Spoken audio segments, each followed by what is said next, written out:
کا حصہ ہے، دین کا حصہ ہے۔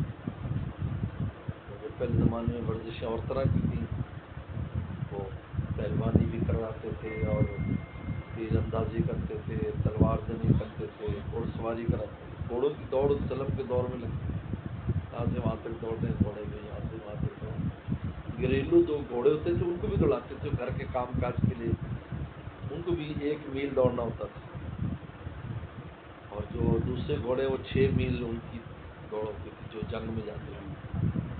اتنا خیال اور میں قوی مومن اللہ کو پسند ہے، اس لیے کہ قوی مومن ایک تو یہ کہ دوسروں کی مدد کر سکتا ہے، بوڑھے والدین ہو گئے، عزیز اقارب ہو گئے، مومن ہو گئے بوڑھے، اور دوسرا ہے کہ جہاد میں وہ زیادہ محنت کر سکتا ہے۔ اس لیے یہ جو ناکارہ پن آج ہمارے ہم میں آیا ہے یہ شریعت کو پسند نہیں ہے۔ آج کل جوان بھی ناکارہ ہے، بالکل ان سے کچھ کام نہیں ہوتا، 2 کلو چیز نہیں اٹھتی، ورزش نہیں ہے۔ موبائل فون جب سے آیا تو بس میں گیم کھیلتا ہوں، اچھا کام موبائل پہ بیٹھ کے موبائل میں فٹ بال اور کرکٹ فٹ بال کھیل رہا ہوں۔ السلام